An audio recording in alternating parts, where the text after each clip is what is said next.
بسم اللہ الرحمن الرحیم ثم ان کان، پھر اگر وہ ہو بتنوین، تنوین کے ساتھ، او بنون التثنیۃ یا نون تثنیہ کے ساتھ، جازت الاضافت، تو اضافت جائز ہے، والا فلا، ورنہ پس نہیں۔ ممیز کا تام ہونا تنوین کے ساتھ ہوگا یا نون تثنیہ کے ساتھ ہوگا یا نون جمع کے ساتھ۔ اگر ممیز کا تام ہونا تنوین یا نون تثنیہ کے ساتھ ہو تو ممیز کی تمیز کی طرف اضافت جائز ہے، اور اگر اس کا تام ہونا نون جمع کے ساتھ ہو تو اس کا تمیز کی طرف مضاف ہونا جائز نہیں ہے۔ ممیز کا تام ہونا تنوین کے ساتھ ہوگا یا نون تثنیہ کے ساتھ ہوگا یا نون جمع کے ساتھ۔ اگر تنوین یا نون تثنیہ کے ساتھ اس کا تام ہونا ہو تو پھر اس کی تمیز کی طرف اضافت جائز ہے، اور اگر نون جمع کے ساتھ وہ تام ہو تو پھر اس کی اضافت تمیز کی طرف جائز نہیں ہے۔ ممیز کا تام ہونا تنوین کے ساتھ ہو، جیسے عندی رطل زیتن، اس میں رطل ممیز تام ہے تنوین کے ساتھ، تو اس کو زید کی طرف مضاف کر کے یوں کہہ سکتے ہیں عندی رطل زیتن۔ تام ہو تنوین کے ساتھ، جیسے عندی رطل زیتن، اس میں رطل کا تام ہونا تنوین کے ساتھ ہے تو اس کو زید کی طرف مضاف کر کے یوں کہہ سکتے ہیں عندی رطل زیتن۔ تام ہونا نون تثنیہ کے ساتھ ہو، اس کی مثال ہے قفیزان برن۔ یہاں پر قفیزان کا تام ہونا نون تثنیہ کے ساتھ ہے تو اس کو بر کی طرف مضاف کر کے یہ کہنا صحیح ہے عندی قفیزا برن۔ ممیز کا تام ہونا نون تثنیہ کے ساتھ ہو، جیسے عندی قفیزان برن، اس میں قفیزان ممیز تام ہے نون تثنیہ کی وجہ سے، تو اس کو تمیز کی طرف مضاف کر کے یہ کہہ سکتے ہیں عندی قفیزا برن۔ اور نون جمع کے ساتھ ممیز تام ہو تو اس کی مثال ہے عشرون درہمن۔ یہاں پر عشرون ممیز تام ہے نون جمع کی وجہ سے، تو اب اس کو مضاف کر کے درہم کی طرف مضاف کر کے یوں نہیں کہہ سکتے عندی عشرو درہمن۔ تو اس کی وجہ یہ ہے کہ تاکہ تمیز کا بعض صورتوں میں غیر تمیز کے ساتھ التباس لازم نہ آئے۔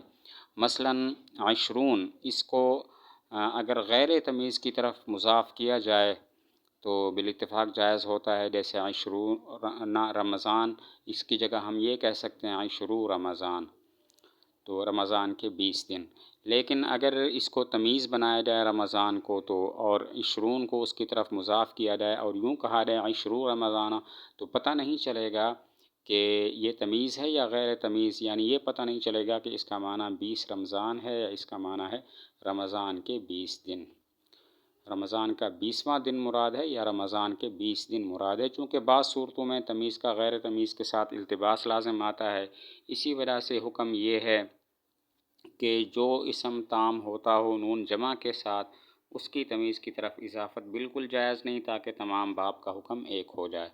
وعن غیر مقدار، اور ابہام کو دور کرتی ہے غیر مقدار سے، جیسے خاتم حدیدن، انگوٹھی لوہے کی، والخفض اکثر، اور جر زیادہ ہے۔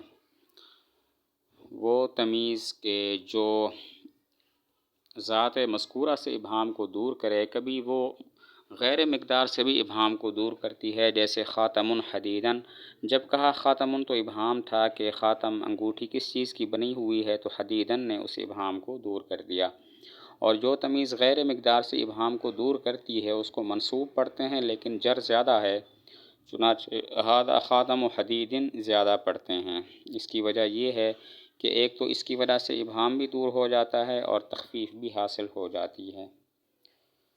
جو تمیز غیر مقدار سے ابہام کو دور کرتی ہے اس کو منصوب پڑھتے ہیں، لیکن جر زیادہ ہے، چنانچہ ھذا خاتم حدیدن زیادہ پڑھتے ہیں۔ اس کی وجہ یہ ہے کہ ایک تو اس کی وجہ سے بھی ابہام دور ہو جاتا ہے اور یہ اس میں تخفیف بھی ہے۔ والثانی، اور دوسری قسم ابہام کو دور کرتی ہے عن نسبۃ فی جملۃ او ما ضاہاھا، جملہ یا جملہ میں نسبت سے، جملہ میں واقع ہونے والی نسبت سے، یا اس چیز میں واقع ہونے والی نسبت سے جو جملہ کے مشابہ ہو، جیسے طاب زیدن، اچھا ہوا زید، نفساً، نفس کے لحاظ سے، زید طیب، ابن زید اچھا ہے، باپ کے لحاظ سے، ابوتاً، باپ ہونے کے لحاظ سے، وداراً، گھر کے لحاظ سے، وعلماً، علم کے لحاظ سے، او فی اضافت، یا اضافت میں واقع ہونے والی نسبت سے، جیسے یعجبنی، مجھے اچھا لگتا ہے، مجھے خوش کرتا ہے، طیبہ ابن، اس کا اچھا ہونا عذرو باپ کے، و ابوتاً اور ازرو باپ ہونے کے، و داراً و علماً اور گھر کے اور ازرو علم کے، وللہ درہ فارساً اللہ کے لیے اس کی خوبی ہے شاہ سوار ہونے کے لحاظ سے۔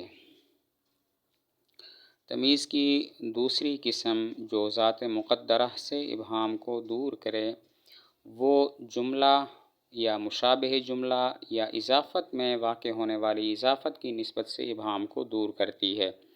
وہ تمیز جو ذات مقدرہ سے ابہام کو دور کرے، وہ جملہ، مشابہ جملہ یا اضافت کی نسبت سے ابہام کو دور کرتی ہے۔ جملہ کی نسبت سے ابہام کو دور کرے، جیسے طاب زید نفساً۔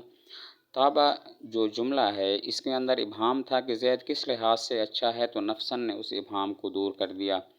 مشابہ جملہ کی نسبت سے ابہام کو دور کرے، زید طیب اباً، اس میں طیب مشابہ جملہ ہے، اس میں ابہام تھا کہ زید کس لحاظ سے اچھا ہے، تو اباً نے اس ابہام کو دور کر دیا۔ اضافت کی نسبت سے ابہام کو دور کرے، یعجبنی طیبہ اباً، مجھے خوش کرتا ہے اس کا اچھا ہونا ازرو باپ کے۔ یہاں پر طیبہ میں طیب کی جو اضافت ہے وہ ضمیر کی طرف، اس میں ابہام تھا کہ کس لحاظ سے آپ کو خوش کرتا ہے اس کا اچھا ہونا، تو اباً نے اس ابہام کو دور کر دیا کہ باپ ہونے کے لحاظ سے خوش کرتا ہے۔ وَلِلَّهِ دَرُّهُ فَارِسًا، یہ مثال ذکر کر کے مصنف نے اشارہ کیا کہ تمیز جس طرح جامد ہوتی ہے مشتق بھی ہوتی ہے، تو یہاں پر فارساً تمیز مشتق ہے۔ للہ درہ فارساً، فارساً یہ مثال ذکر کر کے اشارہ کر دیا کہ تمیز جس طرح جامد ہوتی ہے مشتق بھی تمیز ہوتی ہے، جیسے فارساً یہاں پر تمیز مشتق ہے۔ یہاں پر سوال ہوتا ہے کیا وجہ مصنف نے للہ درہ فارساً کو قسم ثانی، تمیز کی قسم ثانی کی مثال بنایا کہ جو نسبت سے ابہام کو دور کرے، جبکہ صاحب مفصل نے اس کو تمیز کی قسم اول کی مثال بنایا کہ جو مفرد سے ابہام کو دور کرے۔ کیا وجہ مصنف نے للہ درہ فارساً کو تمیز کی قسم ثانی کی مثال بنایا کہ جو نسبت سے ابہام کو دور کرے، جبکہ صاحب مفصل نے اس کو تمیز کی قسم اول کی مثال بنایا کہ جو مفرد سے ابہام کو دور کرے؟ جواب یہ ہے کہ یہ اختلاف اس بات پر مبنی ہے کہ درہ کی ضمیر معلوم ہے یا غیر معلوم ہے۔ مصنف کے نزدیک درہ کی ضمیر معلوم ہے، البتہ در کی جو ضمیر کی طرف اضافت ہے اس میں ابہام ہے، اسی وجہ سے اس کو نسبت سے ابہام کو دور کرنے کی مثال بنایا۔